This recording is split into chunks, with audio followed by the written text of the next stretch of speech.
نحمده ونصلي على رسوله الكريم اما بعد فاعوذ بالله من الشيطان الرجيم بسم الله الرحمن الرحيم رب اشرح لي صدري ويسر لي امري واحلل عقدة من لساني يفقهوا قولي. دو چیزیں انسان کو سب سے زیادہ جنت میں لے جانے والی ہوں گی. ایک ہے اللہ کا تقوی اور دوسرا ہے اچھا اخلاق. یہ دو چیزیں انسان کی کامیابی کی علامت ہے. تقوی تو انسان کے دل میں ہوتا ہے, وہ کسی کو نظر نہیں آتا کہ کتنا ہے اور کتنا نہیں. اس پر تو ہم سب خود ہی گواہ ہوتے ہیں, ہمارا ضمیر اندر سے بتاتا ہے. اور ضمیر بھی صرف بتاتا ہے, وہ کرتا کچھ نہیں ہے, وہ صرف ایک الارم ہے. جیسے خدا نخواستہ گھر میں کوئی ایمرجنسی ہو جائے تو جہاں الارم سسٹم سیٹ ہوتا ہے وہاں پر کیا ہوتا ہے کہ الارم بج جاتا ہے, لیکن الارم کسی چور کو یا کسی فائر کو کچھ نہیں کر سکتا. تو اسی طرح ہمارے دل کے اندر جو تقوی ہے یا ہمارا جو ضمیر ہے, جب ہم کوئی غلط بات کرتے ہیں یا کوئی غلط کام کرتے ہیں تو وہ ایک دم الارم بج جاتا ہے اور وہ ہمیں بتاتا ہے کہ خطرہ ہے اور ہمیں بچنے کی ضرورت ہے. تو تقوی بیسیکلی بچنے کا نام ہے. تو اس کی کیا کوانٹٹی ہے, اس کا کتنا عمل دخل ہے ہماری زندگی میں, یہ اگر باہر کچھ نظر آتا ہے وہ تو ہمارے اخلاق میں. جتنا زیادہ جس کے اندر تقوی ہوگا اتنا زیادہ اس شخص کے اندر اچھا اخلاق ہوگا. کیونکہ تقوی کی مثال آپ یوں سمجھیں کہ جیسے ایک درخت ہوتا ہے نا, تو درخت کا کچھ حصہ باہر ہوتا ہے اور کچھ حصہ زمین کے اندر ہوتا ہے. تو جتنا زمین کے اندر ہوتا ہے اور جتنا وہ مضبوط ہوتا ہے اتنا ہی درخت کے باہر کا حصہ زیادہ خوبصورت اور زیادہ مضبوط ہوتا ہے اور زیادہ فائدہ مند ہوتا ہے.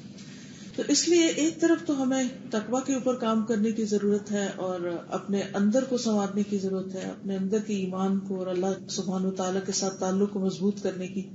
اور دوسری طرف ہمیں اچھے اخلاق کی ضرورت ہے, جس کی ضرورت ہمیں ہر وقت لوگوں کے ساتھ معاملہ کرتے ہوئے پیش آتی. تو اسی وجہ سے یہ کتاب لکھی گئی حسن اخلاق کے نام سے, کہ اچھے اخلاق, خوبصورت اخلاق, جو کہ خوبصورت معاملات کے لیے نہایت ضروری. ایک ہمارا خلق ہوتا ہے اور ایک خلق ہوتا ہے. خلق ہماری فزیکل جو باڈی ہے اس کے لیے ہے کہ ہم کیسے ہیں. جیسے کسی بھی انسان کو ڈسکرائب کرنا ہو تو اس کے لیے وہ مرد ہے یا عورت ہے, وہ لمبا ہے یا چھوٹا ہے, یعنی اس کا قد موٹا ہے یا پتلا ہے, گورا ہے یا کالا ہے, تو یہ سارے اس کی فزیکل کنڈیشن کو ڈسکرائب کرتے ہیں. لیکن اس کے ساتھ ساتھ اس کا جو اخلاقی حال ہے یا اس کا جو معاملہ ہے یا اس کی جو خوبصورتی ہے وہ صرف اس شخص کے نقش و نگار یا اس کے رنگ یا اس کے قد کے اوپر نہیں ہوتی, بلکہ اس کے خلق پر ہوتی. اور خلق جو ہے وہ اخلاق اس کی جمع ہے کہ اس کی عادتیں کیسی ہیں, اس شخص کے بیہیویئر کیسے, اس کا کردار کیسا ہے, اس کا کیریکٹر کیسا ہے, اور اس کی گفتگو کیسی ہے, اس کا چلنا پھرنا, اٹھنا بیٹھنا. تو جو اخلاق ہے وہ ان ساری چیزوں سے متعلق ہے. یعنی بیسیکلی یہ آپ یوں سمجھے کہ جیسے انسان کی ہیبٹس ہوتی ہیں. تو اس میں جو کچھ بھی انسان کے کرنے کا ہے یا جس طرح کا انسان کا معاملہ یا رویہ ہونا چاہیے یا پسندیدہ معاملہ اور رویہ, وہ اس کتاب کے اندر بیان کیا گیا. یہ کتاب ساری کی ساری ویب سائٹ پر موجود ہے, اپلوڈیڈ ہے, اس کے ڈیٹیل ایکسپلینیشن. اور آج بھی آپ لوگوں کے ساتھ اسی کتاب پر کچھ گفتگو ہوگی. طریقہ کار یہ ہوگا کہ میں یہ چاہوں گی کہ آپ میں سے ایک شخص عربی کی عبارت پڑھے اور دوسرا اس کا اردو ترجمہ کرے, اور پھر اس کے بعد اس کو تھوڑا سا الیبوریٹ کیا جائے. تو پہلے جو آیات ہیں وہ میں پڑھ دیتی ہوں اور اس کے بعد ہم احادیث سے یہ سلسلہ شروع کریں گے. اور اس میں آپ اچھی طرح خود پارٹیسپیٹ کریں, کیونکہ لرننگ صرف لسننگ سے نہیں ہوتی بلکہ اس سے زیادہ بہتر ہوتی ہے جب ٹو وے ہو, کہ دو طرفہ ہو, اور زیادہ مضبوط ہوتی. تو سب سے پہلے ہے قال اللہ تعالی وَإِنَّكَ لَعَلَى خُلُقٍ عَظِيمٍ. اللہ تعالیٰ کا ارشاد ہے اور بے شک آپ اخلاق کے بڑے مرتبے پر ہیں. نبی صلی اللہ علیہ وسلم کو خطاب ہے کہ آپ صلی اللہ علیہ وسلم کا اخلاق بہت عظیم الشان تھا, بہت بہترین تھا. تو اس کے لیے ہمیں پھر آپ صلی اللہ علیہ وسلم کی زندگی کو دیکھنا چاہیے کہ آپ کا اٹھنا بیٹھنا اور لوگوں کے ساتھ معاملہ کرنا کیسا تھا. اس کی مزید وضاحت ہوتی ہے قال اللہ تعالی فبما رحمة من الله لنت لهم ولو كنت فظا غليظ القلب لانفضوا من حولك. اللہ تعالیٰ کا ارشاد ہے بس اللہ کی رحمت کی وجہ سے آپ ان کے لیے نرم مزاج ہیں. اگر آپ تند خو سخت دل ہوتے تو یہ آپ کے ارد گرد سے چھٹ جاتے، یعنی یہ آپ سے چلے جاتے. تو سب سے پہلی بات تو یہ کہ یہ کسی بھی انسان پر اللہ تعالیٰ کی رحمت ہوتی ہے کہ اس کے مزاج میں نرمی پائی جاتی. تو اچھے اخلاق کی پہلی پہچان کیا ہے؟ انسان نرم مزاج ہو، سختی سے دور ہو. پھر ساتھ ہی بتا دیجیے کہ اگر آپ سخت مزاج ہوتے، سخت دل ہوتے، بد اخلاق ہوتے تو صحابہ آپ کے ساتھ نہ ہوتے، وہ سب آپ کو چھوڑ کر چلے جاتے. اور یہی وجہ ہے کہ جس انسان کے اندر بھی یہ چیز آ جاتی ہے، اس کے مزاج میں سختی آ جاتی، پھر لوگوں کا اس کے ساتھ گزارا مشکل ہو جاتا ہے. ایک ہی بات ہوتی ہے، ایک ہی کام ہوتا ہے، لیکن اگر آپ اس کو نرمی سے کروائیں یا کریں تو اس کا امپیکٹ کچھ اور ہوتا ہے. اور اگر اس میں سختی آ جائے تو بعض اوقات وہ چیز ٹوٹ جاتی. جیسے کسی بھی چیز کو جب آپ سختی کے ساتھ ہینڈل کرتے ہیں، مادی چیزوں میں بھی آپ دیکھیں تو اس سے کیا ہوگا، کوئی ٹہنی ہے، کوئی بھی چیز ہے کہ جس کو آپ ہینڈل کر رہے ہیں، تو خاص طور پر ایسی چیزیں جو نرم و نازک ہوتی ہیں، وہ کہتے ہیں نا ہینڈل وتھ کیئر. آپ دیکھیے سب سے زیادہ نرم و نازک کون ہے؟ خود انسان ہے. اور انسانوں کے دل بعض اوقات اتنے حساس ہوتے ہیں، اتنے وہ نرم ہوتے ہیں کہ چھوٹی سی بات بھی ان کے لیے بہت تکلیف دہ ہو جاتی ہے، خواہ وہ کتنی بھی درست کیوں نہ ہو، اور اس کا اثر دوسرے کے دل پر بعض اوقات دنوں رہتا ہے. اور ہم سب اس کا ایکسپیرینس کرتے ہیں. تو اس لیے ہمیں اپنے فائدے کے لیے بھی اور دوسروں کے فائدے کے لیے بھی اپنے اندر وہ اخلاق لانا ہے جو اللہ سبحانہ وتعالیٰ کا مطلوب ہے. اور اس کے لیے سب سے پہلی چیز یہ ہے کہ ہمیں پتا ہو، اور صرف پتا ہونا کافی نہیں بلکہ بار بار ہم پتا کرتے رہیں، بار بار اپنے آپ کو ریمائنڈر دیتے رہیں. تو پہلی حدیث ہے، یہاں سے رائٹ ہینڈ سے شروع کرتے. عن ابی ہریرہ ان رسول اللہ صلی اللہ علیہ وسلم قال انما بعثت لاتمم صالح الاخلاق رواہ البخاری فی الادب المفرد الباب الحسن الخلق. سیدنا ابو ہریرہ رضی اللہ تعالی عنہ سے روایت ہے کہ رسول اللہ صلی اللہ علیہ وسلم نے فرمایا، بے شک میں اچھے اخلاق کی تکمیل کے لیے بھیجا گیا ہوں. تو اس سے یہ پتہ چلتا ہے کہ اللہ کے رسول صلی اللہ علیہ وسلم کو بھیجا اس لیے گیا تھا کہ لوگوں کے اندر اچھے اخلاق پیدا کیے جائیں، ورنہ تو انسان اور جانور میں فرق ہی کوئی نہیں. اور ایک اچھے مسلمان کی پہچان کیا ہے کہ اس کا اخلاق اچھا ہو، ورنہ اس کا جو ایمان ہے وہ اللہ تعالیٰ کو مانتا ہے یا نہیں، وہ رسول اللہ صلی اللہ علیہ وسلم کو مانتا ہے یا نہیں، اللہ کی کتابوں کو مانتا ہے یا نہیں، یہ تو اللہ اور بندے کا معاملہ ہے. کوئی نہیں جج کر سکتا کہ کس کے دل کے اندر ایمان کیسا ہے. ہاں آپ کسی کی بھی ججمنٹ اس کے ظاہری اخلاق اور اس کے جو رویہ ہے اس کے ساتھ کر سکتے ہیں. تو اس حدیث سے آپ کے ذہن میں کیا بات آئی؟ آپ میں سے کوئی کچھ بتانا چاہے گا؟ پہلی چیز کیا آئی ذہن؟ ہم بیسکلی اس دنیا میں آئے ہیں کہ ہم اپنے اچھے اخلاق کے تھرو اچھی زندگی گزار سکیں اور آگے انشاءاللہ آخرت کے اندر بھی ہمیں اچھا ہی ملے اللہ کی طرف سے. اصل میں اگر ہم اپنا اینڈ سامنے رکھ کے دیکھیں نا کہ ہم نے الٹیمیٹلی کہاں جانا ہے، تو کیا ہے وہ، کہاں جانا چاہتے ہیں؟ آخر کار جنت. وہی منزل ہے، وہی ٹھکانا ہے. اور جنت کیسی جگہ ہے؟ بہت خوبصورت، بہت ہی خوبصورت. تو پھر کون اس کو ڈیزرو کرتا ہے؟ جن کے اخلاق اچھے ہیں، کیونکہ وہ پرماننٹ ریزیڈنس ہے. ٹھیک ہے نا، وہ مستقل ٹھکانا ہے ہمارا، اس کے بعد آگے کہیں نہیں جانا.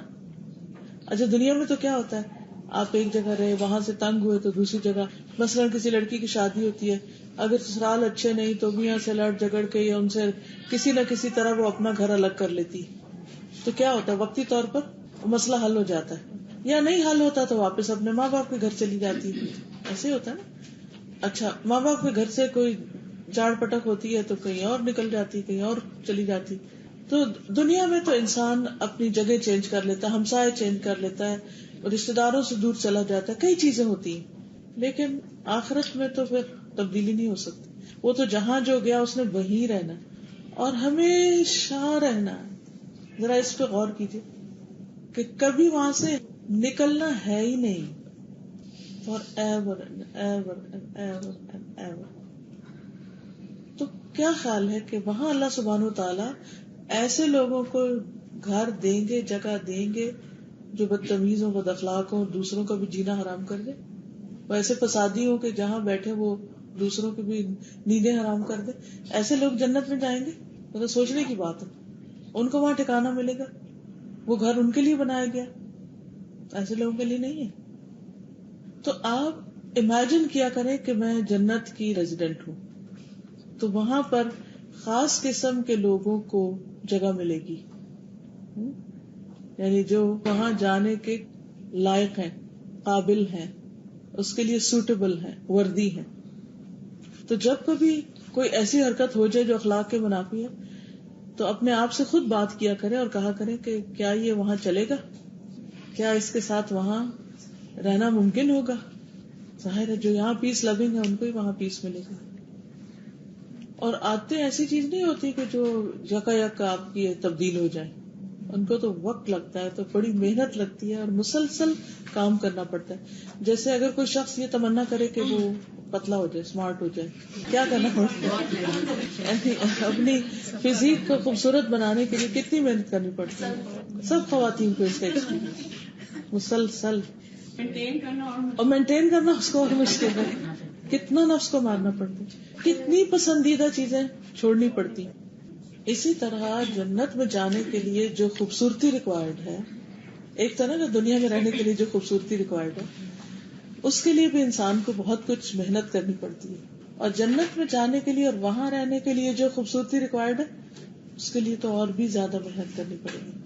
بعض اوقات کھانا چھوڑنا آسان ہو جاتا ہے، لیکن کوئی ایک بری عادت جس سے دوسروں کو تکلیف ہو وہ مشکل ہو. اس لیے اگر ہم نے ارادہ کر لیا نا، نہیں بھائی جانا وہاں ہے اور وہاں جانے کی ریکوائرمنٹ ہے. اب مثلاً آپ جب ویزا لیتے ہیں تو اس کی ریکوائرمنٹس ہوتی ہے، کچھ کیا کیا ہوتی ہے؟ ڈاکیومنٹس چاہیے ہوتے ہیں، میڈیکل ٹیسٹ چاہیے. آپ کہیں میں بالکل ہیلدی انسان ہوں، مجھے کسی بلڈ ٹیسٹ کی ضرورت نہیں ہے، مجھے ایکس رے کی ضرورت نہیں، کیونکہ میں آپ کو ہیلدی نہیں نظر آ رہی، مجھے کیا بیماری ہے. کیا کوئی مان لے گا آپ کے دعوے کو؟ نہیں، آپ کو اس سے گزرنا ہے. تو اسی طرح اگر کوئی یہ کہے نہیں میں تو بہت اچھا مسلمان ہوں اور میرا اخلاق تو بہت اچھا ہے، تو وقتی خول چڑھانے سے کوئی بھی آپ کو نہیں مانے گا. اللہ تعالیٰ آپ کو ٹیسٹ کریں گے. دنیا میں ہر بندے کا اخلاق ٹیسٹ ہوتا ہے، اس کا ٹیمپرامنٹ ٹیسٹ ہوتا ہے، اور پھر اس کے بعد اس کو سرٹیفکیٹ ملتا ہے کہ ہاں ٹھیک ہے، اٹس فائن، پھر اجازت ملے گی آگے جانے کی.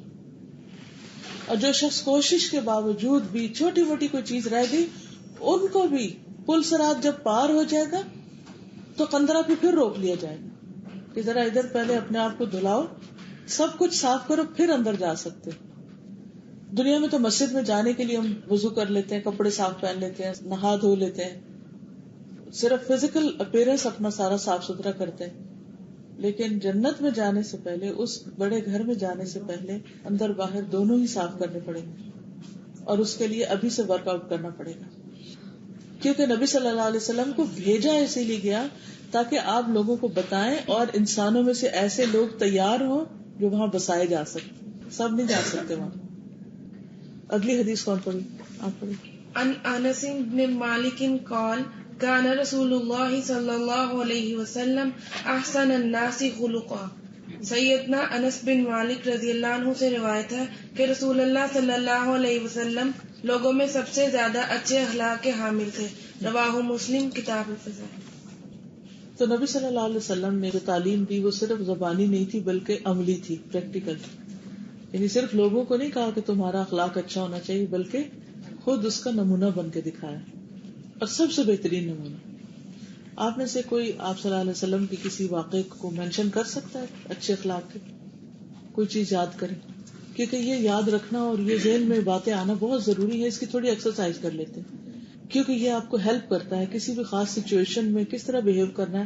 آپ کے اس وقت جب آپ سملر سچویشن میں آتے تو آپ کہتے ہیں کہ اگر اس وقت پروفٹ یہاں ہوتے تو وہ کیا کرتے. تو اگر آپ کو کچھ بھی یاد نہ آئے کہ پتہ نہیں کیا کرتے، تو پھر آپ کیسے اس کو فالو کر سکتے ہیں. حضرت انس کہتے ہیں کہ میں 10 سال حضور صلی اللہ علیہ وسلم کی خدمت میں رہا، تو پھر آپ نے کیا کیا ان کے ساتھ؟ جو کام نہیں کیا آپ نے یہ نہیں پوچھا کہ کیوں نہیں کیا. ہم میں سے کسی کا بھی حوصلہ ایسا نہیں. اسی لیے آپ احسن الناس خلقا، سب سے بہترین تھے اخلاق میں. اور کوئی واقعہ؟ جو یہودیوں کی خاص عادت تھی کہ جب وہ سلام کرتے تھے تو السلام علیکم کہتے تھے بجائے السلام علیکم. تو حضور صلی اللہ علیہ وسلم جانتے تھے لیکن وہ صرف وعلیکم انہوں نے کہا. جی، حضرت عائشہ نے ایک مرتبہ سن لیا کہ انہوں نے ایسا کہا ہے تو انہیں غصہ آ گیا. تو آپ نے فرمایا عائشہ تم نے سنا نہیں میں نے کیا کہا؟ میں نے بدلہ لے لیا کہ میں نے صرف وعلیکم کہا، اس کو بھی چھوٹا کر کے صرف ون ورڈ. مجھے حضرت ابو بکر کے ساتھ جو انہوں نے کیا تھا وہ ہمیشہ ضرور یاد آتا ہے کہ جب ان کو کچھ لوگوں نے آ کے بہت برا بھلا کہا اور کہتے رہے تو آپ صلی اللہ علیہ وسلم مسکراتے رہے. جب جواب دیا تو جواب دیا تو حضور صلی اللہ علیہ وسلم اٹھ کے چل پڑے وہاں سے. تو وہ ان کے پیچھے گئے اور پوچھا کہ جب میں ان کو کچھ نہیں کہہ رہا تھا تو آپ مسکرا رہے تھے، آپ چھوڑ کے چلے گئے. تو انہوں نے کہا کہ جب تک تم کچھ نہیں کہہ رہے تھے تو فرشتے تمہاری طرف سے جواب دے رہے تھے. بالکل. تو ہمارا عام طور پر نظریہ یہ ہوتا ہے کہ اس طرح تو لوگ ہمیں چبا جائیں گے، اگر ہم اتنے نرم بندے گے تو کھا جائیں گے ہمیں. تو اس کا کیا جواب ہو سکتا ہے؟ کہیں اعراض ہوگا، کہیں صبر ہوگا، کہیں خاموشی ہوگی، اور اس کو سولوشن بھی ڈھونڈے. دیکھیے ہمیں ہر دفعہ کوئی بدتمیزی کر رہا ہے اور ہم چپ کر کے ادھر ادھر ہو جاتے، پھر سامنے پھر وہ بدتمیزی کر رہے تھے، پھر چپ کر کے ادھر ادھر. تو ہم نے اس شخص کو چھوڑ دیا کہ وہ جو چاہے کرے. یہ بھی نہیں کرنا چاہیے، اس کو برائی سے بھی روکنا ہے. یعنی ایک بعض لوگ پھر ایک ہی سائڈ پر ہو جاتے ہیں کہ ٹھیک ہے معاف کر دینا، تو ہم نے صرف اب چپ کر کے معافی کر دینا اور ہر دفعہ معاف کر دینا. ٹھیک ہے ہم اپنا حق تو معاف کر دیں گے، لیکن نبی صلی اللہ علیہ وسلم نے فرمایا کہ اپنے بھائی کی مدد کرو خواہ وہ ظالم ہو یا مظلوم ہو. تو اگر ہم سمجھتے ہیں کہ وہ ظالم ہے اور وہ ہم پر ظلم کر رہا ہے تو اس صورت میں ہمیں اس کو کیسے روکنا ہے؟ پھر اپنی کالج لائف کا ایک بات یاد آ رہی کہ جب ہم کالج میں پڑھتے تھے تو جب ہم گئے تو جو سینئرس تھے اوبیسلی وہ جونیئرس کو بہت دباتے ہیں، تو انہوں نے پلان آؤٹ کیا ہوا تھا بہت کچھ، اور انہوں نے اس کو روٹین بنایا ہوا تھا کہ ہر دفعہ جو ہے کچھ نہ کچھ ایسا ہو جاتا تھا. کبھی ہمارے جرنلس چھپا دیا کرتے تھے، کبھی غلط کلاسز ہمیں گائیڈ کر دیتے تھے، مس ہو جاتی تھی کلاس. تو ان میں سے ایک لیڈی تھی جو بہت زیادہ جو ہے نا آواز بھی کستی تھی، ڈانس بھی کرتی تھی. تو میں تو گھر آ کے امی سے کہتی میں نے کل سے کالج ہی نہیں جانا ہے، بس میں نے گھر میں پڑھنا ہے. مطلب میں بہت سینسیٹیو ہو کر ساری چیزیں لے لیتی. تو میری امی نے سمجھایا کہ آپ ایسے نہ کریں، ایک تو آپ ان کو چھوٹی ہیں اس لیے آپ بدتمیزی نہ کریں، آپ جائیں اور آرام سے جا کر ان سے بات کریں اخلاق کے ساتھ. میری امی نے جو مجھے ایڈوائس کیا میں نے یہ کیا، ان کے لیے لنچ لیا. ان کو میں نے کہا میں آپ سے 2 منٹ بات کرنا چاہتی ہوں. میں نے کہا یہ لنچ میں نے آپ کے لیے خریدا، مجھے آپ سے صرف 5 منٹ چاہیے. مجھے پوچھنا آپ کو کوئی ایشو ہے میرے ساتھ، کوئی پرابلم ہے آپ کو، میں نے کبھی آپ کے ساتھ کوئی بدتمیزی کی ہے، کچھ تنگ کیا ہے؟ کہنے کی نہیں. میں نے کہا پھر آپ روز جب ایسے کرتی ہیں نا، دیکھیں میں ابھی کالج میں نہیں آئی ہوں، میں ایڈجسٹ نہیں کر پا رہی ہوں، صرف آپ کی وجہ سے میں بہت زیادہ اسٹریس لیتی ہوں. تو وہ ماشاء اللہ پھر ایسا ہمارا آپس میں بن گیا تھا. بالکل. ایکچولی ہمیں جب کسی کی طرف سے کوئی تکلیف پہنچتی ہے تو اس غریب سے تو ہم بات کرتے ہی نہیں، باقی سب سے کرتے ہیں. اچھا اس سے کبھی بھی مسئلہ حل نہیں ہوتا کیونکہ اس کو تو پتہ ہی نہیں وہ کیا کر رہا ہے، وہ سمجھ رہا ہے میں ٹھیک کر رہا ہوں. ہاں، اور کچھ جگہوں پہ ڈسٹینس کرنے سے تو کام ہی نہیں چلتا. یعنی کہیں پر آپ کو مل جل کر کام کرنا ہوتا ہے، ہسبینڈ وائف ہے، اب آپ ڈسٹینس تھوڑی کر سکتے ہیں. اب آپ کو ساتھ رہنا ہے، ساتھ چلنا ہے، ڈسکس کرنا تو حل نہیں ہے. تو پھر کمیونیکیٹ کرنا پڑے گا، بتانا پڑے گا. اچھا بعض اوقات ہم زبان سے نہیں بتا سکتے نا، کہہ نہیں سکتے، تو لکھ کے بات کی جا سکتی ہے، ٹھیک ہے نا. لیکن دوسرے کو بتانا لازم ہے، ضروری ہے کہ آپ کیا فیل کر رہے ہیں. اگر آپ نے نہیں کیا تو پھر آپ ظالم ہیں کہ آپ مدد نہیں کر رہے دوسرے کی. ہاں ظلم سہے چلے جا رہے ہیں، دوسرے کو ظلم کا موقع دیے چلے جا رہے ہیں، ٹھیک ہے نا. اچھا بعض اوقات آپ بات نہیں کر سکتے تو پھر آپ کسی اور کی مدد لے سکتے ہیں. اگر آپ دیکھیں کہ اس میں کام خراب ہو رہا ہے، کیونکہ بعض اوقات لوگ کہتے ہیں کہ آپ ہم سے ڈائریکٹ بات کر لیتے، آپ نے اس کو کیوں جا کے بتایا. مثلاً آپ کے اور ساس کے بیچ میں کوئی معاملہ ہے تو آپ اپنی امی کو کہتے ہیں آپ ذرا میری ساس سے بات کریں تو وہ کام اور خراب ہو سکتا ہے.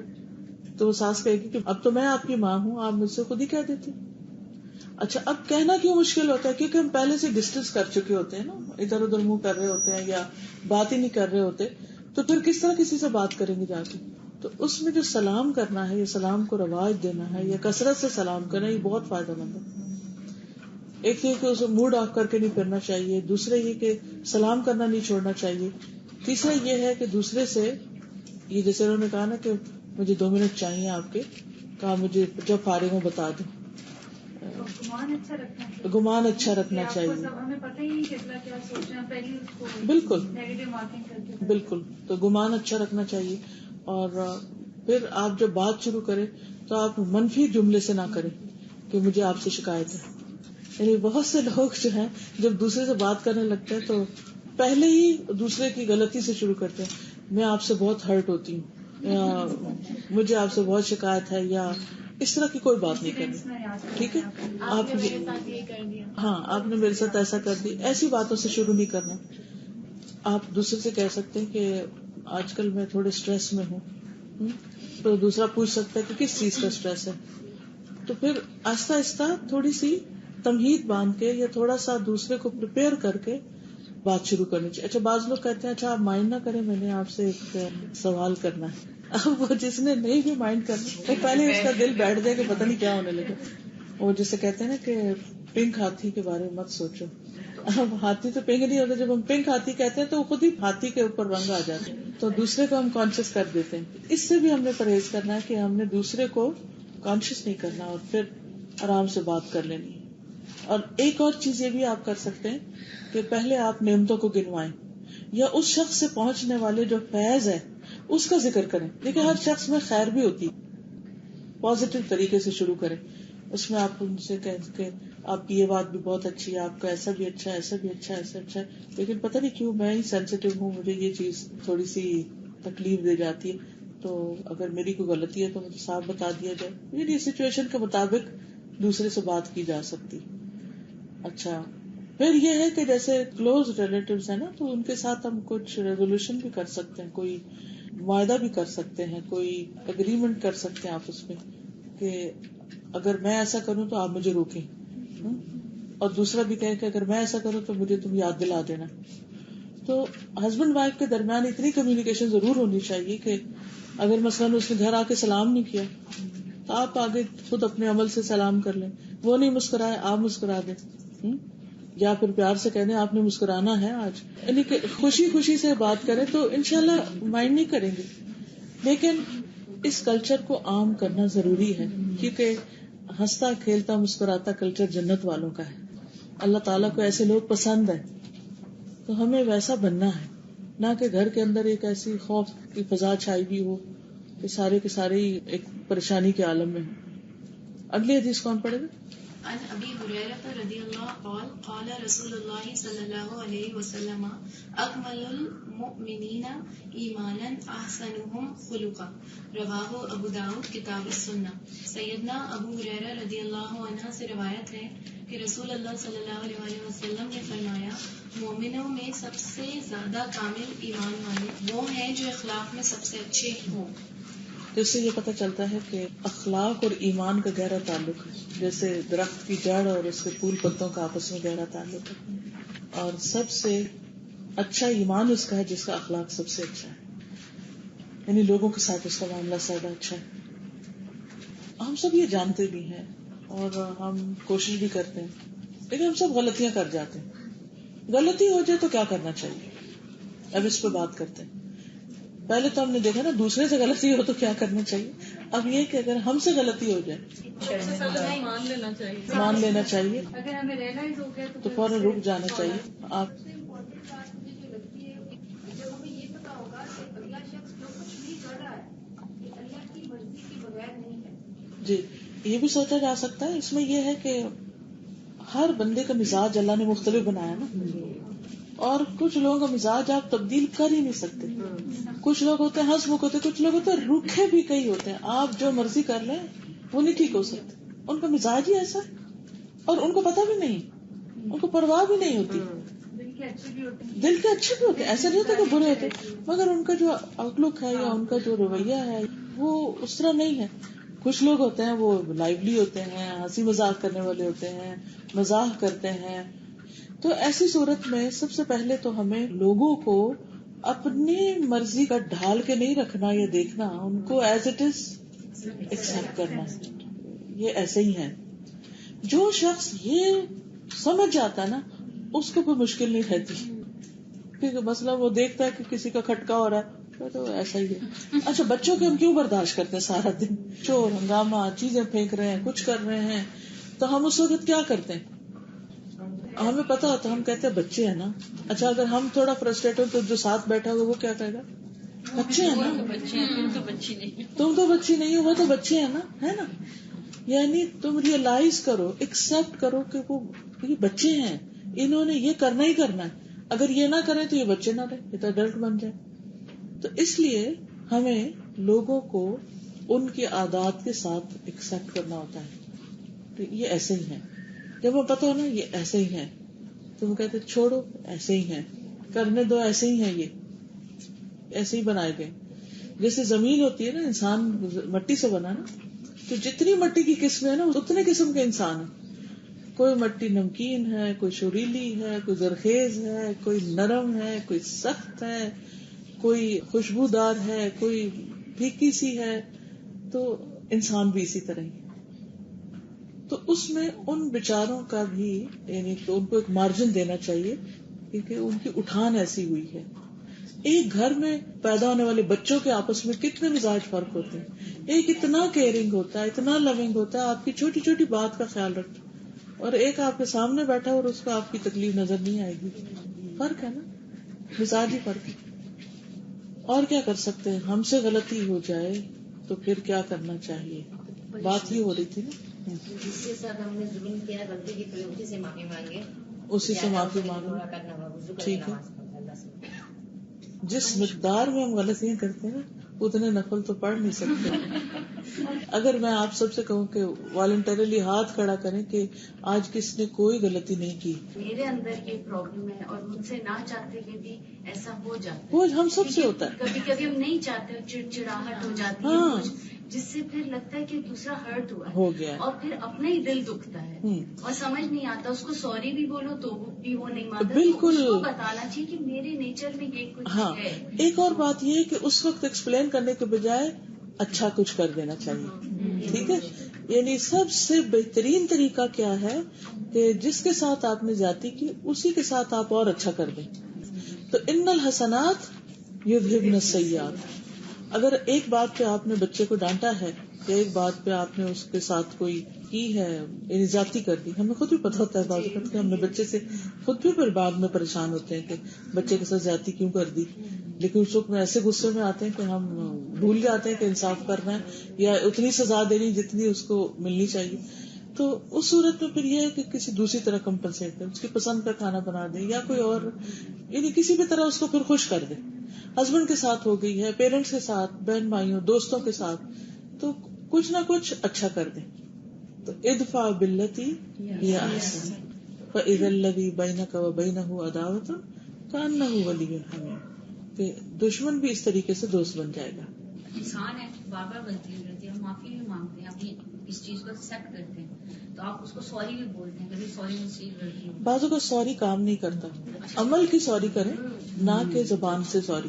دعا بھی مانگے کہ اللہ نے ہمیں ہماری غلطی دکھائی, کیونکہ ہم دوسروں کی تو بہت ہمیں نظر آتی ہیں, اپنا بہت بڑا بھی کر گزرتے مگر پتہ نہیں چلتا کہ بالکل بالکل. اور اس کا الٹیمیٹلی فائدہ کس کو ہوگا؟ خود ہمیں کو ہوگا. ہمارا ہی ایمان اچھا ہوگا, ہمارا ہی اخلاق اچھا ہوگا, اور ہمیں ہی اللہ سبحانہ تعالیٰ کی رضامندی حاصل ہوگی. ٹھیک ہے نا. چلیے اگلی حدیث کون پڑھے گا؟ عن ابی درداء قال سمعت رسول اللہ صلی اللہ علیہ وسلم یقول ما من شیء یوضع فی المیزان اثقل من حسن الخلق وان صاحب حسن الخلق لم یبلغ به درجۃ صاحب الصوم والصلاۃ. سیدنا ابو درداء رضی اللہ عنہ سے روایت ہے کہ میں نے رسول اللہ صلی اللہ علیہ وسلم کو فرماتے ہوئے سنا, میزان میں حسن اخلاق سے زیادہ بھاری کوئی چیز نہ رکھی جائے گی, اور یقیناً حسن اخلاق والا شخص روزے دار اور نماز پڑھنے والے کا درجہ پا لیتا ہے. آخرت میں بہت بڑے درجے ہوں گے ایسے شخص کے. ہم میں سے کون ہے جو روز نفلی روزہ رکھ سکے, یا کون بہت نمازیں پڑھ سکے؟ یعنی ایک لمٹ ہی ہے نا. لیکن اگر اچھا اخلاق ہوگا تو انشاءاللہ جو بہت عبادت گزار لوگ ہیں ان کے قریب قریب پہنچ جائیں گے. کسی نے بتایا تھا کہ جب بھی کبھی غصہ آئے، خاص طور پہ جو قریبی رشتے ہیں ان کے ساتھ جب غصہ آئے تو اس وقت آپ یہ سوچیں کہ یہ اللہ سبحانہ تعالیٰ کی دی ہوئی بہت بڑی نعمت ہے اور زندگی اور موت کا کچھ پتہ نہیں ہوتا. اگر یہ آج مجھ سے دور ہو جائے یا میں ان سے دور ہو جاؤں تو پھر اس وقت کیا ہوگا. تو ایگزیکٹلی خاص طور پہ میں ہسبینڈ کو لے کے بات کروں گی کہ میں نے بہت قریب سے اسی طرح کسی کے ہسبینڈ کو دنیا سے جاتے دیکھا اور ان کی آپس میں لڑائی ہوئی بھی تھی اور ابھی وہ لڑکے گھر سے باہر نکلے تھے کہ ان کے ہسبینڈ کی ڈیتھ ہو گئی تھی اور قصور جو تھا وہ ان لیڈی کا تھا اور وہ آج تک اپنے آپ کو معاف نہیں کر پائیں صرف اس وجہ سے کہ میں نے کیوں نہیں کر. کیونکہ یوزلی ہم ہسبینڈس کو ناراض کر کے کبھی اللہ نہ کرے آفس بھیجتے ہیں یا کچھ ہے تو ہم خود ہی کڑے ہوتے ہیں سارا دن. اصل میں اپنے آپ کو ہی سمجھانا پڑتا ہے کہ جب ساتھ رہنا ہے تو لڑ لڑ کے کیوں رہا جائے. اور پھر ہم پتہ جب بہت لڑائیاں ہونے لگتی ہیں نا پھر ہم دعا بھی کم کر دیتے ہیں. ہم کہتے ہیں اس نے ٹھیک ہو نہیں ہونا، اسے دعا کا فائدہ کوئی نہیں، بہت دعا مانگ لی تو اور کام خراب ہو جاتا ہے. دل تو اللہ کے ہاتھ میں، کوئی پتہ نہیں کہ آج جس شخص کے اندر دشمنی ہے کل وہی آپ سے محبت کرے، اور یہ بھی ہو سکتا ہے کہ آج جس کے اندر محبت ہے وہ کل آپ کا دشمن بن جائے. تو ہمیں نہ کسی کی محبت کو فار گرانٹیڈ لینا چاہیے اور نہ ہی کسی کی نفرت کو یہ سمجھنا چاہیے کہ بس یہ پرماننٹ ہے. ہر چیز بدل سکتی، ہر چیز پھر سکتی ہے. تو کچھ کوشش اپنی اور کچھ دعاؤں کا سہارا. انٹینشنلی کبھی ایسا ہو جاتا ہے نا کہ جیسے آپ کی کوئی فرینڈ ہے تو اگر آپ نے اپنی اس بچائی کو کچھ بھی نہیں پتا، اس کی کوئی برائی کر دی ہے، اب جو منہ سے بات نکل گئی ہے اس کو آپ انڈو تو نہیں کر سکتے. So you give more information then you should have. تو مجھے یہ سمجھ نہیں آتا اس کو انڈو کیسے کرو. آپ نے غیبت کر دی کسی کی، اس کی تعریف کر دیں بس. اب کسی اور موقع پر ایکچولی وہی بات ہے کہ وہ برائی ہے بھی، جب اب کسی طرح جو چاہے تو ڈیلیٹ ہو گئے نہیں بتانی چاہیے تھی. سر بھی نہیں کر سکتے کہ آپ بتا دیں کہ میں تمہاری برائی کر دی. نہیں، اس سے تو اور فساد ہو جائے گا. اسی شخص کی جس کی آپ نے برائی کی اس سے دگنی تعریف کریں. اب اسی شخص کے ساتھ جس کے ساتھ برائی کی ہے. اور ہر بندے کے اندر اگر کچھ خامیاں ہوتی ہیں تو خوبیاں بھی بہت ہوتی ہیں جو اصل میں ہم دیکھتے نہیں اس کی خامیوں کی وجہ سے. آپ دیکھیں نا جتنی بھی روشنی ہو لیکن اگر فضا میں گرد و غبار ہو تو ویزیبلٹی کم ہو جاتی ہے. تو تعلقات کی خرابی ہوتی ہے تو دوسرے کی خیر خوبی اس کی ویزیبلٹی کم ہو جاتی ہے. تو اچھائیوں کو دیکھ کر پھر اس کو انڈو کر سکتے ہیں آپ.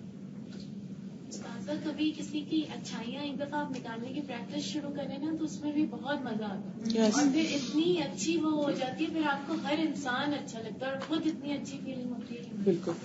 اگلی حدیث کون پڑھے گا؟ عن ابی ہریرہ قال قال رسول اللہ صلی اللہ علیہ وسلم خصلتان لا تجتمعان فی منافق حسن سمت ولا فقہ فی الدین رواہ الترمذی. سیدنا ابو ہریرہ رضی اللہ تعالی عنہ سے روایت ہے کہ رسول اکرم صلی اللہ علیہ وسلم نے فرمایا، دو خصلتیں منافق میں جمع نہیں ہو سکتی، اچھی چال چلن اور دین کی سمجھ. تو مومن اور منافق کا فرق یہاں بتا دیا گیا ہے. یہ مومن دین کی سمجھ بھی رکھتا ہے اور اس کا اخلاق بھی اچھا ہوتا ہے، اور اس کے برعکس منافق نہ اس کو دین کی سمجھ ہوتی ہے اور نہ ہی اس کا اخلاق اچھا ہوتا ہے. جس کو دین کی صحیح سمجھ ہوگی وہی اخلاق اچھا کرنے کی فکر بھی کرے گا. چاہے ہم کتنے بھی پڑھے لکھے ہوں، ہمیں ہمیشہ ریفریشر کورسز کی ضرورت رہتی ہے. کتنی بھی دفعہ اپنی صفائی کریں، کتنی دفعہ آپ دیکھیے کہ ہر روز رات ہوتی ہے، پھر ہر روز رات کو لائٹ جلتی ہے، یا دن ہوتا ہے تو سورج نکل آتا ہے. اسی طرح دل کا بھی یہی حال ہے، وہاں بھی ہر روز روشنی کی ضرورت ہوتی. اور مختلف اینگلز کے ساتھ مختلف چیزیں پڑھتے رہنے سے، جانتے رہنے سے، ایسے حلقات میں بیٹھنے سے انسان کی دھلائی ہوتی ہے. بہرحال تھوڑی یا زیادہ ہر ایک کا اپنا اپنا ہے، لیکن اس سے فائدہ ضرور ہوتا ہے. تو یہ جیسے کتاب ہے نا چھوٹی سی، آپ یہ بھی کر سکتے ہیں کہ اپنے گھر والوں کے ساتھ ہر ہفتے بیٹھ کے ایک ایک چیپٹر اسی طرح بچوں سے بھی پڑھوائیں اور ان سے کہیں کہ وہ ایکسپلین کریں، اور پھر انہیں سے مختلف طرح کے پوچھیں کہ کس سچویشن میں کیا کرنا ہے جو گھر کے اندر پائی جاتی ہیں، اور ایک دوسرے کے مددگار ہوں. نیکسٹ حدیث کون پڑھے گا؟ عن ابی ذر قال قال لي رسول الله صلى الله عليه وسلم اتق الله حيثما كنت واتبع السيئة الحسنة تمحوها وخالق الناس بخلق الحسن.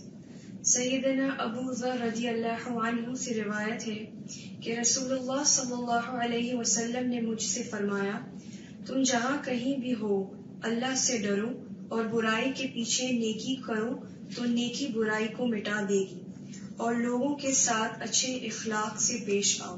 رواہ الترمذی کتاب البر والصلہ۔ کتاب البر والصلہ۔ جزاک اللہ خیرا۔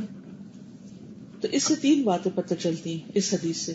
سب سے پہلے تو اتق اللہ، اللہ سے ڈرو، حیث ما کنت، جہاں بھی ہو، دنیا کے کسی بھی حصے میں۔ دوسرے وَأَتْبِعِ السَّيِّئَةَ الْحَسَنَةَ تَمْحُهَا، برائی ہو جائے تو نیکی سے مٹا دو، اس کے پیچھے نیکی کر لو، وہ اس کو مٹا دے گی۔ منہ سے کوئی بات نکل گئی تو پھر ذکر کثرت سے کر لو، کسی انسان کو کچھ کہہ دیا تو اس کے ساتھ اچھا سلوک کر لو تو وہ ختم ہو جائے گا۔ اور تیسرا ہے وَخَالِقِ النَّاسَ بِخُلُقٍ حَسَنٍ، لوگوں کے ساتھ اچھے اخلاق سے پیش آؤ۔ تو گویا اللہ کا تقوی ہوتا ہے جو انسان کے اندر اچھا اخلاق لاتا ہے، اور اچھے اخلاق کے لیے ضروری ہے کہ انسان برائی کے بعد نیکی کرتا رہے، یعنی نیکیوں کی طرف دوڑتا رہے، نیکیوں کی طرف رغبت رکھے۔ ایسا شخص جو غلطی کرنے کے بعد نیکی کی طرف آتا ہے، اس کا کیا درجہ اور مقام ہے؟ اچھا، صحابہ کی زندگی سے کوئی مثال لائیں گے کہ جس میں ان سے کبھی کوئی غلطی ہوئی ہو تو پھر انہوں نے کیا کیا؟ یعنی صحابہ سے جب کوئی غلطی ہوئی تو انہوں نے کیا کیا، ان کا طرز عمل کیسا تھا؟ غلطیاں تو ان سے بھی ہوئی، انسان تھے نا، تو جو بھی انسان ہوتا ہے اس سے بھول چوک ہوتی ہے، اس سے غلطی ہو جاتی ہے۔ کوئی واقعہ یاد کریں۔ جی ہاں، جب حضرت عائشہ کے اوپر الزام لگا تو حضرت ابوبکر صدیق رضی اللہ تعالیٰ عنہ نے کہا میں تو اب مستہ کو، الزام لگانے والے کو وظیفہ نہیں دوں گا۔ تو کیا ہوا؟ جب آیت پڑھی انہوں نے تو یہ تو نہیں کہا اچھا میں سوچوں گا، میں ذرا گھر مشورہ کر لوں اپنی بیوی سے، ادھر ہی کھڑے کہا کہ اللہ تعالیٰ ہم چاہتے ہیں کہ آپ ہمیں معاف کر دیں۔ میں نے معاف کیا۔ اتنی جلدی کوئی کسی کو معاف کر سکتا؟ کچھ چھوٹی بات نہیں تھی۔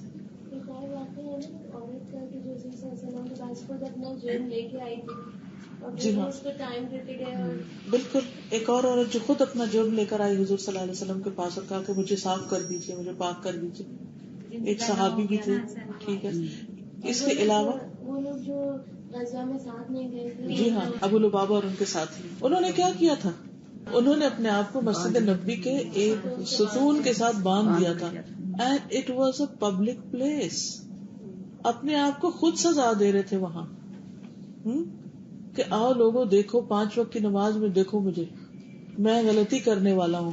آپ یہ بھی تو کر سکتے تھے نا کہ پرائیویٹلی جا کے حضور صلی اللہ علیہ وسلم سے بات کر لیتے، یا پھر چپکے سے اللہ تعالیٰ سے ہی معافی مانگ لیتے، لیکن ان کے اوپر جو بوجھ تھا اس کو دور کرنے کے لیے اور واقعی اپنے آپ کو اور باقی سب کو سبق سکھانے کے لیے انہوں نے پبلکلی اپنی غلطی کا اعتراف کیا، عملی طور پریکٹیکلی۔ اچھا، ہمیں کیا چیز روکتی ہے غلطی کو ماننے سے؟ ہماری انا، ایگو۔ ہم سے غلطی ہو جائے تو ہم زیادہ کوشش اس میں کرتے ہیں کہ یہ ثابت کریں کہ ہم نے غلطی نہیں کی، ہماری ساری طاقت اس میں لگ جاتی کہ ہم ایکسکیوزز ڈھونڈنے میں، اپنے آپ کو ڈیفینڈ کرنے میں، اور یہ کہنے میں کہ نہیں جی مجھ سے تو غلطی نہیں، میرا قصور نہیں، بلیم کرنے شروع ہو جاتے ہیں، دوسرے کو ایکسکیوز کرنے لگتے ہیں، اور یوں سمجھتے ہیں کہ جیسے ہم نے اپنے آپ کو صاف کر لیا۔ لیکن اللہ تعالیٰ کو تو پتا ہوتا ہے نا کہ ہم نے کیا کیا۔ لوگوں سے ہم چھپا سکتے ہیں، اللہ تعالیٰ سے نہیں چھپا سکتے۔ تو بجائے اس کے کہ انسان جھوٹ بولے یا غلط بیانی کرے، کیونکہ وہ ایک جھوٹ سے بھی معاملہ نہیں بنتا، پھر اس پہ جب انسان غلط راستے پہ لگ جاتا ہے، غلط ایگزٹ لے لیتا ہے، تو پھر اسی پہ ہی جانا پڑتا ہے، اس کو پلٹنے کا راستہ بھی نہیں رہتا۔ مصر میں ہم دونوں سے کچھ غلطی ہو گئی تھی، میرے ساس سسر ان لوگوں کو پتا چل گیا، تو اب ہم لوگ جیسے سب بیٹھے تھے آمنے سامنے اس طرح، تو میں نے ان کو کہا کہ مجھ سے غلطی ہو گئی اور انشاءاللہ میں، تو اس سے جو ہے نا ایک دم سے آپ کو ایسا لگتا ہے کہ ریلیشن شپ نا بالکل کلیئر ہو جاتی ہے بس، اور وہ پچھلی سب بات وہ بھی بھول گئے اور میں بھی بھول گئی، لیکن جیسے وہ دوسری تھی نا وہ couldn't accept، وہ ہوتا ہے نا کہ بندہ کہتے ہیں اس کی وجہ سے ہوا، اس کی وجہ سے ہوا، لیکن دین آئی فیلٹ کہ اٹ از بیٹر کہ وہ تھوڑا سا ہمت چاہیے ہوتی ہے، لیکن ایک دفعہ وہ کر گزرے نا تو یقین کریں کہ انسان اس بندھن سے آزاد ہو جاتا ہے، بالکل فری ہو جاتا ہے، کیونکہ ہم غلطی کرتے ہی کرتے ہیں۔ اگر ہم یہ مان لیں نا کہ اگر غلطی ہوگی تو کیا ہوا، ہم انسان ہے نا، بس مان لیں تو بات ختم۔ اور توبہ کی شرط کیا ہے؟ پہلے ماننا پڑے گا. اگر ہم کہیں کہ نہیں آئی واز رائٹ, پھر تو نہیں, پھر تو توبہ بھی نہیں قبول. تو اکڑ گیا تھا نا اپنی بات پہ. بالکل. تو اپنی بات پہ اکڑنا جو ہے وہ اور بھی زیادہ ہو رہا ہے. عذر گناہ بدتر از گناہ, تو گناہ کا عذر پیش کرتے رہنا گناہ کرنے سے بھی بدتر ہے. الرفق نرمی. قال اللہ تعالی واخفض جناحک لمن اتبعک من المؤمنین. اللہ تعالیٰ کا ارشاد ہے, اور اہل ایمان میں سے جو تمہاری پیروی اختیار کریں ان کے لیے اپنا بازو جھکا دو. یعنی ایک لیڈر کو کیسا ہونا چاہیے, جیسے ماں گھر میں بچوں کی لیڈر ہے نا, ایک ٹیچر جو ہے وہ اسٹوڈینٹس کے لیے ایک لیڈر ہے. اسی طرح کہیں پر بھی آپ کو کوئی ذمہ داری جیسے دی جاتی ہے, کوئی فنکشن ارینج کرنا, چاہے گھر میں کوئی کام ملا ہے یا باہر کہیں جاب کر رہے ہیں, کہیں بھی, تو اصول کیا ہے؟ نبی صلی اللہ علیہ وسلم جو سب سے زیادہ معزز انسان ہیں ان کو حکم دیا جا رہا ہے کہ اہل ایمان میں سے جو آپ کے فالوورز ہیں ان کے ساتھ آپ ہمبل رہیں, جھک کے معاملہ کریں, اپنے کندھے جھکائے رکھیں, اکڑنا نہیں بلکہ نرمی کا معاملہ کرنا. جب ہماری ذمہ داری ملتی ہے ہم اس کو اتنا اپنے اوپر حاوی کر لیتے ہیں اور ہم سمجھتے ہیں ہمیں ہی سب اختیار ہے, چاہے بچے ہوں چاہے گھر ہو. ہمیں غصہ بھی جلدی چڑھتا ہے پھر ہر بات پر, اور ہم سمجھتے ہیں کہ کنٹرول ہمارے اندر. کیونکہ جب بھی انسان کو دوسرے کے اوپر ایک اتھارٹی ملتی ہے نا, چاہے سرونٹس میں سے بھی آپ کسی ایک کو دوسرے کو ذمہ دار بنا دیں تو آپ دیکھیں گے کہ وہ رویہ ہی بدل جاتا ہے نا. مانیٹر جو بننا ہے نا, وہ اس وقت ہمبل رہنا بہت مشکل کام ہے. تو یہاں پر کیا حکم دیا جا رہا ہے کہ آپ مومنوں کے لیے ہمبل رہیے, ان پہ نرمی برتتے رہیے, ان کے ساتھ نرمی برتتے رہیے. قال اللہ تعالی اذلۃ علی المؤمنین اعزۃ علی الکافرین. مومنوں پر نرم اور کفار پر سخت ہیں, یعنی باہم ایک دوسرے کے لیے رحماء بینہم, یعنی مومنوں کی صفت بیان کی گئی کہ آپس میں ایک دوسرے کے ساتھ بہت اچھے. اب حدیث کون پڑھے گا؟ جی آپ پڑھیے. عائشة أنها قالت قال رسول الله صلى الله عليه وسلم إذا أراد الله عز وجل بأهل بيت خيرا أدخل عليهم الرفق. رواہ احمد. سیدہ عائشہ رضی اللہ عنہا سے روایت ہے کہ رسول اللہ صلی اللہ علیہ وسلم نے فرمایا جب اللہ تعالیٰ کسی خاندان کے ساتھ بھلائی کا ارادہ کرتے ہیں تو ان میں نرمی ڈال دیتے ہیں. یعنی وہ ایک دوسرے کے لیے نرم ہو جاتے ہیں. کس کس چیز میں نرمی؟ رویے میں, بات چیت میں, معاملے میں, اور خصوصاً اگر کوئی بیمار ہو جائے یا کوئی کمزور ہے گھر میں یا کوئی اور تکلیف ہے اس کو, دل کی نرمی. اچھا, اس سے گھر کی بھلائی کیسے ہوتی ہے؟ نرمی سے گھر میں بھلائی کیسے ہوتی ہے؟ یعنی جب اللہ تعالیٰ کسی گھر والوں کے ساتھ بھلائی کا ارادہ کرتے ہیں تو نرمی ڈال دیتے ہیں, یعنی کہ اس خاندان کا پھر کیا حال ہوتا ہے؟ ایک دوسرے کے خیر خواہ ہو جاتے ہیں, ایک دوسرے کے وفادار ہوتے ہیں, ایک دوسرے کا خیال رکھتے ہیں. اس کا کیا فائدہ ہوتا ہے پھر؟ ایسے لوگ پھر سوسائٹی میں بھی اچھا کردار دیتے ہیں. اوکے, سوسائٹی بھی اچھی ہو جاتی. اور کیا خاندان کی بات ہو رہی ہے, ایک قوت ہو جاتے ہیں, زیادہ بہتر کام کر سکتے ہیں. اور جب اس گھر میں کسی کو کوئی غم ہو کوئی سکھ ہو تو ہر ایک پہنچ جائے گا, غم ہوگا تو وہ ان کی ہیلپ کریں گے, اور اگر کوئی خوشی بھی ہوگی تو وہ تو خیر ہی خیر اس سے. یعنی سب لوگ فارورڈ کرتے ہیں نا ان لوگوں کی طرف, یہ ہمارا کام کریں گے. یعنی نیکیوں کے مواقع ان کو زیادہ ملتے ہیں, لوگوں کی خدمت کے مواقع زیادہ مل جاتے ہیں. باہر کی جو نیگیٹیوٹی ہے اس کا افیکٹ بھی کم ہوتا ہے. جیسے نبی صلی اللہ علیہ وسلم غار ہرا سے آئے تھے تو حضرت خدیجہ ان کے لیے کتنی ویلکمنگ تھی اور کتنا ان کو سپورٹ کیا, حالانکہ وہ ایک خاتون تھی. تو اس سے کتنی خیر پھوٹی پھر آگے. اگر آج کی کوئی بیوی ہوتی تو کیسے پیش آتی کہ ویسے تم اتنے دن گھر سے غائب رہتے ہو, آج ایک اور مسئلہ لے کے آئے, مجھے تو اس گھر میں کوئی سکون ہی نہیں ہے, ہر روز یہاں ایک نیا ایشو, میں تو تنگ آ گئی ہوں اس سے, میں جا رہی ہوں اپنے کزن کے گھر. وہ نبی صلی اللہ علیہ وسلم کو لے کر گئی, ان کو تسلی دی, ان کو کمفرٹ کیا. اچھا, بعض مائیں ہوتی ہے بچے کو چوٹ لگ جائے اور ڈانٹنا شروع, اگلی پچھلی نصیحتیں کرنے لگتی ہیں, 100 دفعہ سمجھایا یہاں نہیں چڑھا کرو. وہ نصیحت کا وقت نہیں ہوتا, اس وقت مرم پٹی کرنا ہوتی, اور اسی مرم پٹی میں ہی اگلا شرمندہ ہو جائے گا کہ میری غلطی تھی, پھر شاید باز بھی آ جائے. ایک تو میرے بیٹے کے نمبر کروا ہے تو مجھے آگے کہتا ہے رزلٹ پکڑا ہوا, کہتا ہے میں پہلے آپ سے ایک بات کرنا چاہتا ہوں کہ انسان اپنی غلطیوں سے بہت سیکھتا ہے. I have learned my lesson. Sir آپ نے مجھے اب کہنا کچھ, تو یہ ہے کہ واقعی جس کو چوٹ لگی ہوتی ہے اس نے سبق سیکھا ہوتا ہے، لیکن ہم سوچتے ہیں ہم ذرا سکھائیں اب. بچے کو آپ ڈانٹے ہو کریں گے، بچے میں بھی ایگو، کیونکہ وہ انسیکیور ہوتے ہیں پہلے ہم اور کر دیتے ہیں. تو اگر جتنا سافٹلی ڈیل کریں گے اگلی دفعہ مجھے لگتا ہے اور ہی اچھا کرے گا، اس احساس ہی اس کو. بالکل. اچھا زیادہ سے زیادہ آپ نے کرنا نا تو اس سے کوشچن کریں کہ تم خود سوچو ایسا کیوں ہوا، اس کی ریزنز لکھو 1 2 3 4 5 اور نیکسٹ ٹائم وہ چیزیں نکال دو اپنی لائف سے. اور دین تو اچھی ہوتی ہے لیکن دنیا میں بھی اسٹینڈنگ اچھی ہوتی ہے. اگر ایک بھائی اسٹرانگ ہو اور اپنے ویک بھائی کا ہاتھ پکڑ ہے تو برادری والے خاندان والے بھی ویک بھائی کو بھی اتنی امپورٹینس دیتے ہیں. کیونکہ خاندان کے اندر کوئی اسٹرانگ ہوتا ہے، کوئی ویک ہوتا ہے، کوئی مالدار ہوتا ہے، کوئی غریب ہوتا ہے، کوئی کچھ، تو پھر وہ جب ایک دوسرے کا خیال رکھتے ہیں، ایک دوسرے کی کیئر کرتے ہیں تو وہ محبتیں بڑھتی ہیں. ورنہ کیا ہوتا ہے کہ جو ویک ہوتا ہے اس کے دل میں ہمیشہ نفرت رہتی ہے اس کے خلاف جو اسٹرانگ ہے، چاہے فائنینشلی ہو یا کسی بھی طرح. اور پھر یہ ہے کہ جب سب کو ساتھ لے کے چلتے ہیں تو ان کے بھی غم تکلیفیں اور ان سے آگے جو متعلق ہوتے ہیں بیوی بچے باقی لوگ، ان سب کو بھی ایک ڈھارس ملتی ہے، ان کی بھی دعائیں ملتی ہیں. تو ایک محبت کا ماحول ہوتا ہے، دینی معاملات میں بھی سپورٹ ملتی ہے. آپ دیکھیے کہ گھر سے باہر مردوں کے لیے کتنے اسٹریس ہوتے ہیں. ہم چونکہ باہر نکلے نہیں، مارکیٹ میں گئے نہیں، تو ہمیں تو اتنا اندازہ بھی نہیں ہوتا. اچھا وہ وہاں سے اسٹریس لے کے مرد آتے ہیں تو گھر میں اور اسٹریس پڑے ہوتے ہیں، شکایتوں کے انبار ہوتے ہیں. تو نتیجہ کیا ہوتا ہے کہ ماحول خراب ہوتا ہے. نرمی کی وجہ سے دین پر عمل کرنا بھی آسان ہوتا ہے، کیونکہ سختی کسی بھی چیز میں تو اس کو بدنما بنا دیتی، تو ریجیڈیٹی نہیں ٹھیک ہوتی. نیکسٹ حدیث کون پڑھے گا؟ عن ابي الدرداء عن النبي صلى الله عليه وسلم قال من اوتي حظه من الرزق فقد اوتي حظه من الخير ومن حرم حظه من الرزق فقد حرم حظه من الخير. رواه الترمذي کتاب البر والصلة. سیدنا ابو درداء رضی اللہ عنہ سے روایت ہے کہ نبی کریم صلی اللہ علیہ وسلم نے فرمایا کہ نرمی میں سے حصہ دیا گیا تو بے شک اسے خیر میں سے حصہ ملا، اور جو نرمی کے حصے سے محروم کر دیا گیا تو بے شک وہ خیر سے محروم رہا. یعنی صرف یہ نہیں ہے کہ نرمی جو ہے وہ خاندان کو فائدہ دیتی ہے، بلکہ انسان کا اپنا نصیب کم یا زیادہ ہو جاتا ہے.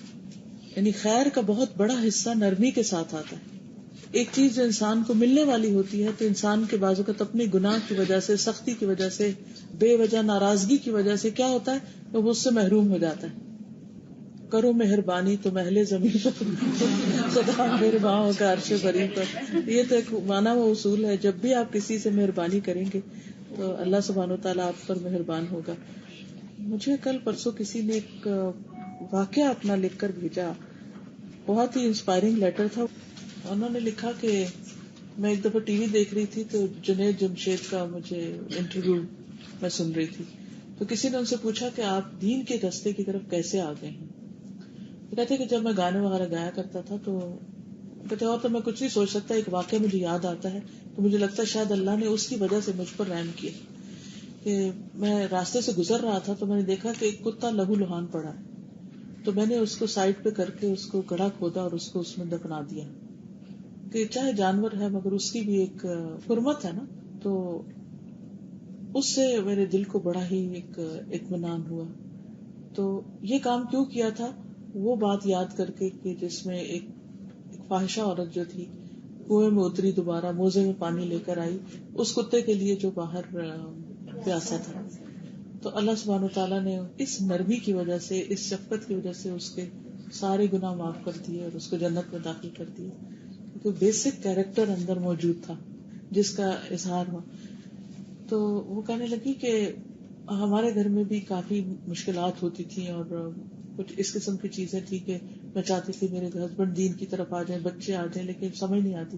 کہتی اس چیز نے مجھے ایک نقطہ دے دیا کہ میں نے ہر ایک کے ساتھ رحم کرنا ہے اور مہربانی کا سلوک کرنا ہے. تو کہتی کہ میں ایک دفعہ شاید بچے کو اسکول چھوڑنے جا رہی تھی کیا، تو میں نے دیکھا کبوتر مرا پڑا، میں نے اس کو اٹھا کے دفنایا اور اس کے بعد کوئی خیر ان کو ملی. پھر انہوں نے ایک اور موقع پر دیکھا تو مختلف اوقات میں وہ جانوروں کے ساتھ رحم کرتی رہی. اور اس کے انہوں نے اپنے وہ خط ہوتا تو میں پڑھ کے سناتی کیونکہ میں ایسے غلط بیانی نہ کر جاؤں کہیں. اس میں انہوں نے اپنے سارے واقعات لکھے ہوئے تھے کہ پھر کس طرح میرے گھر کے اندر، میرے خاندان میں دین بھی آیا، خیر بھی پھیلی، مہربانی بھی اللہ کی بہت ہوئی، اور جو سکون آیا اور جس طرح میرے بچے جو ہیں وہ میری بات سننے لگ گئے وغیرہ وغیرہ. تو یہ ایک حقیقت ہے کہ جو رب جانور پر مہربانی کرنے پر معاف کر دیتا ہے وہ رب انسانوں کے ساتھ مہربانی کرنے کو کتنا پسند کرتا ہوگا. لیکن ہم انسان کی قیمت نہیں پہچانتے, اس کو توجہ نہیں دیتے, اس کے ساتھ شفقت کا معاملہ نہیں کرتے. تو یہی بات ہو گئی کہ جسے نرمی میں سے حصہ دیا گیا تو بے شک اسے خیر میں سے حصہ مل گیا, دنیا میں ہی خیر اس کے حصے میں آ گئی. کتنا بڑا گر ہے, کتنا بڑا راز. اور جو نرمی کے حصے سے محروم کر دیا گیا وہ خیر سے محروم ہو گیا. آپ دیکھیں کہ جیسے بچوں میں سے اگر کوئی اسٹبن ہو جائے کہ مجھے نہیں ماننی یہ بات, مجھے نہیں یہ کرنا, تو نتیجہ کیا ہوتا ہے؟ ایک طرح سے کٹ جاتا ہے. کوئی بھی شخص جو اسٹبن ہو جاتا ہے کسی بھی معاملے میں تو خیر سے محروم ہو جاتا ہے, علیحدہ رہ جاتا ہے, آئسولیٹ ہو جاتا ہے. وہ جو ایک مجموعی خیر جس سے سب کو فائدہ ہونا ہوتا ہے وہ اس کا حصہ نہیں بنتا. وہ استاد, جو لوگ اپنی جوانی میں جیسے بہت روڈ ہوتے ہیں یا موڈی ہوتے ہیں تو لوگ ان سے گھبرانے لگتے ہیں, دور ہوتے ہیں. تو پھر جب وہ بڑی عمر میں آ جاتے ہیں, میں نے پرسنلی دیکھے تو وہ اکیلے رہ جاتے ہیں, لوگ ان کو وزٹ بھی نہیں کرنا چاہتے. لیکن جو اپنی جوانی میں لوگوں کے ساتھ اتنے اچھے ہوتے ہیں کہ ان کے فرینڈز ہوتے ہیں سب, تو وہ میں نے بڑی بڑی بوڑھیوں کو دیکھا کہ چھوٹے چھوٹے بھی سب ان کے گھر جانا چاہتے ہیں, اور وہ بھی ہمیشہ خوش رہتے ہیں, ان کے گھر میں ہمیشہ رونق رہتی ہے. بالکل. اور چھوٹے بچے ان سے دوستی کر لیتے ہیں اور سارے خوش رہتے ہیں, ورنہ انسان تنہا رہ جاتا. جی, آج کل جیسے بچوں میں جب شادیاں ہوتی ہیں نا تو زیادہ تر ان میں کانسیپٹ یہ ہوتا ہے کہ اگر لڑکے کو گھر والوں سے الگ کر دیں گے تو you have a better life. لیکن یہ اتنا ایک غلط کانسیپٹ ہے.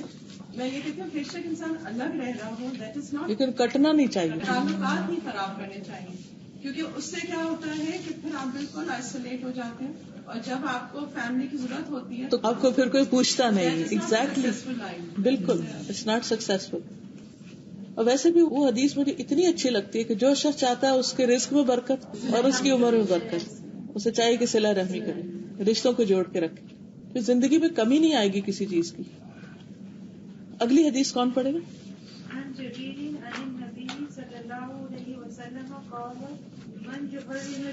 یحرم الرفق سیدنا جریر رضی اللہ عنہ سے روایت ہے کہ نبی اکرم صلی اللہ علیہ وسلم نے فرمایا, جو کوئی نرمی سے محروم کیا گیا وہ خیر سے محروم کیا. یعنی کوئی معمولی بات نہیں, بہت سکیری بات ہے کہ اگر نرمی سے محروم ہوئے تو ہر خیر سے محروم ہو گئے.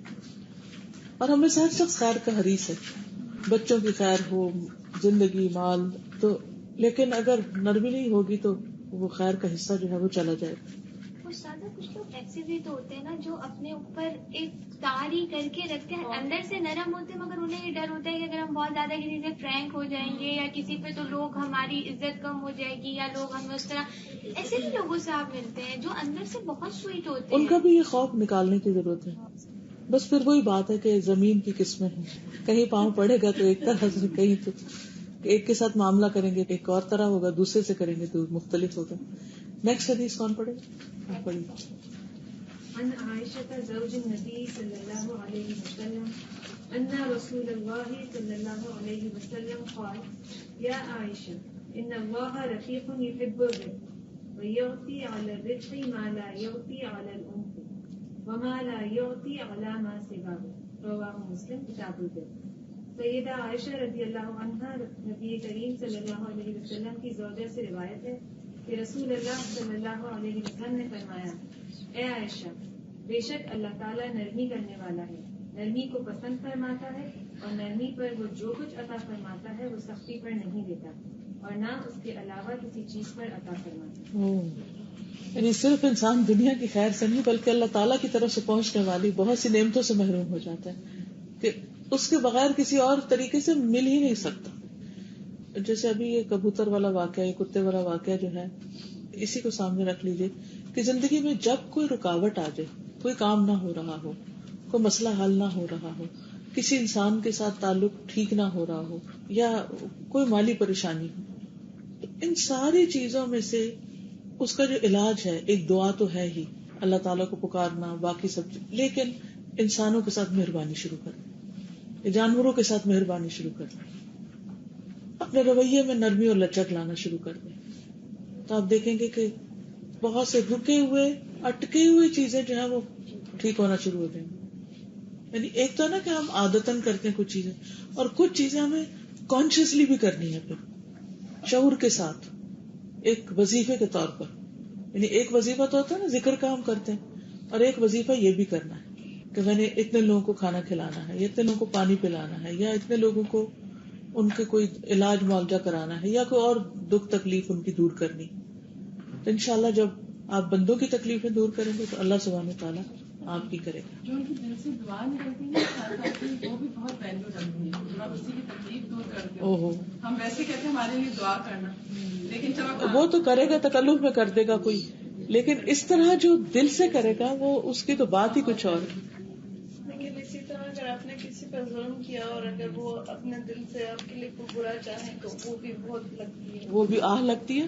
مظلوم کی جو بد دعا ہے وہ بھی کتنی تیزی سے لگتی ہے. پھر لیکن یہ سارا ایک سرکل میں جا, سب سے پہلے اگر آپ کا اخلاق اچھا ہے, آپ ریئلائز کریں گے اپنی غلطی سے اس وقت جب آپ کو پتا ہے کہ آپ نے غلطی کی ہے, جب آپ ریئلائز کریں گے تب آپ ظاہر ہے اگلا اسٹیپ لیں گے. So it basically it's a whole training process ہے, پورا ٹریننگ کا پروسیس ہے جو آپ کو خود اپنے آپ کو دینی ہے. بالکل. اور وہ نالج سے, پڑھنے سے, لوگوں سے بات کرنے سے, محفلیں اٹینڈ کرنے سے ہی آپ کی بصیرت جو ہے وہ اتنی کھلتی ہے کہ آپ کو اندازہ ہو سکتا. بالکل. آئسولیشن میں کچھ بھی نہیں ہو سکتا. انسان کو اللہ تعالیٰ نے پیدا ہی ایک اجتماعی شکل میں کیا, یعنی انسان کو انسان کی ضرورت ہے, کوئی بھی انڈیپینڈنٹ نہیں ہو سکتا.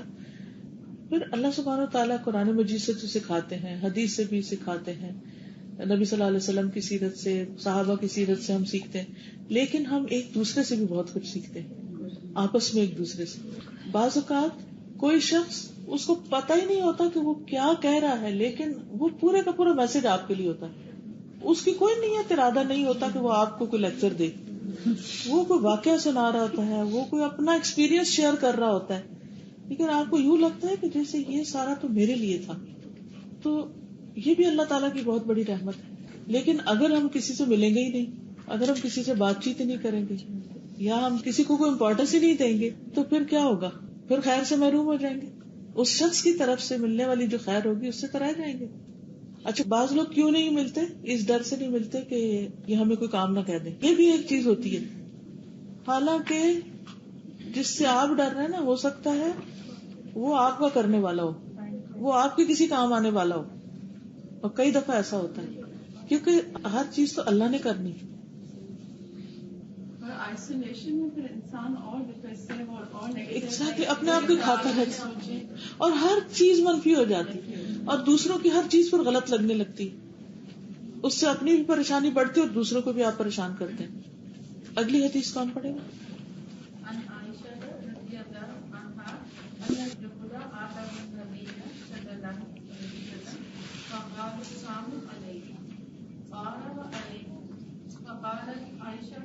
السلام علیکم ولعنکم اللہ وغضب علیکم فقال صلی اللہ علیہ وسلم مهلا یا عائشہ علیک بالرفق وإیاک والعنف والفحش قالت اولم تسمعوا ما قالوا قال اولم تسمعوا ما قلت رددت علیہم فیستجاب لی فیہم ولا یستجاب لهم. سیدہ عائشہ رضی اللہ عنہا سے روایت ہے کہ یہود نبی کریم صلی اللہ علیہ وسلم کی خدمت میں حاضر ہوئے اور کہا السلام علیکم, تم پر ہو. نبی کریم صلی اللہ علیہ وسلم نے فرمایا وعلیکم, تم پر بھی ہو. لیکن سیدہ عائشہ رضی اللہ عنہ نے کہا السلام علیکم ولعنکم اللہ وغضب علیکم, تم پر موت ہو اور اللہ کی لعنت ہو اور اللہ کا غضب ہو. تو رسول اللہ صلی اللہ علیہ وسلم نے فرمایا ٹھہرو اے عائشہ, میں بھی اختیار ہوں اور سختی اور بد کلامی سے بچوں. انہوں نے جواب دیا کہ آپ نے نہیں سنا جب انہوں نے کہا. نبی کریم صلی اللہ علیہ وسلم نے فرمایا کیا تم نے نہیں سنا جب میں نے کہا؟ میں نے ان کی بات انہیں پر لوٹا دی اور میری بات ان کے بارے میں قبول کی اور ان کی میرے بارے میں قبول. کس قدر پازیٹیو رویہ ہے, کس قدر مثبت بات ہے. اچھا, حضرت عائشہ کا جو ریئیکشن تھا نا بہت نیچرل, اور جیسے عام طور پہ ہم سب کا ہوتا ہے کہ فوراً جو ان کے دل میں انہوں نے کہہ دیا. تو اب آپ دیکھیے کہ ہونا کیا چاہیے تھا کہ حضور صلی اللہ علیہ وسلم خوش ہو جاتے کہ میری بیوی کتنی اچھی ہے، اس نے اتنا مجھے سپورٹ کیا ہے، اور میرے خاطر اس نے کیا کیا ان کو کہہ دیا میرے دشمنوں کو.